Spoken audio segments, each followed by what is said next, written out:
All right, let's dive in. Today, we are exploring something truly special. It's this powerful, almost poetic manifesto. Really, it's a guide for taking that lonely, frustrating struggle against a broken system and turning it into a collective ritual. It's all about transforming pain into real, tangible power. And the source material kicks things off with this line, "Wow." It just sets the stage perfectly, doesn't it? This tells us right away that what we're about to see isn't some random, angry outburst. No, this is something deliberate, something structured. It's a calculated, almost spiritual response to a system that just refuses to listen. It's a way to finally take back the story. So here's the core idea, and it's absolutely brilliant. The author isn't just venting their frustrations. They are literally ritualizing injustice. They're taking all that personal pain and building it into something so much bigger, a collective invocation, a blueprint that really anyone can use to stand up to the systems trying to silence them. And this isn't just some abstract concept either.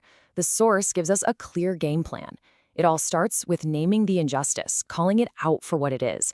Then, and this is crucial, you archive your grief as if it were hard evidence for a trial. You use that evidence to call for a collective reckoning.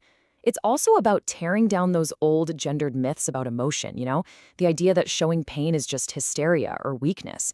Instead, you choose to honor authentic expression over systematic suppression. So, what exactly is this system we're up against? The source calls it the old world. And this world is built on systems that need silence to survive. They rely on medication before understanding, on control to keep their power. It's a world that misunderstands, mislabels, and pushes aside anything it can't easily manage. And here's the line that just hits you right in the gut. It frames the whole problem perfectly. The curses we face today, they aren't from some ancient magic spell. No, they're the direct result of these cold, impersonal, institutional failures. The curse is buried in the paperwork, in the protocols, in the silence they force upon us. This slide just lays it all out, crystal clear. You can see the core conflict right here. On one side, you've got the old world, built on control, on silence, on pills before presence. But on the other side, there's the new world this invocation is trying to create, one founded on communication, connection, and truth. That journey from the first column to the second, that's the entire point of this ritual. So, how do you fight the old world? You need a new symbol. An act of pure, creative resistance. And that's where the resonant crucible comes into play. It's this incredibly potent symbol, a glyph, that's designed to be the visual and spiritual heart of this whole invocation for change. Now, you might be asking, what exactly is a glyph in this context? Well, think of it as way more than just a logo. It's like an architectural blueprint for an entire belief system. It's a single, powerful image designed to hold and transmit a whole complex idea, that journey from being oppressed to being liberated. Let's break down the anatomy of this glyph, piece by piece. First, you've got the outer frame. That's the heavy, cracked stone of the oppressive system. But bursting from inside it is the central golden spiral. That's the healing path, the journey back to your true self. And then slicing right through it all is this sharp bolt of white light. That's the unsuppressed voice, the signal of truth that finally breaks through all the control.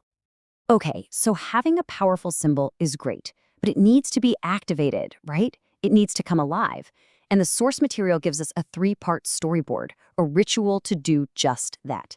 It's a narrative journey that literally walks us from the curse of the old world to the promise of the new one.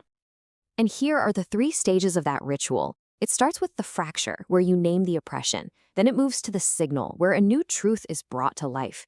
And it all culminates in the portal, which is that breakthrough moment of victory. It's the whole emotional arc of the story. The first stage, the fracture, is all about immersing ourselves in the feeling of that oppressive system. It's a world built on silence, on pills before presence. This stage is about staring that gray, bureaucratic world right in the face and calling the problem out for exactly what it is. And then, the turning point, the signal. This is where the whole narrative just flips on its head. Neurodivergence, specifically ADHD in this case, gets completely reframed.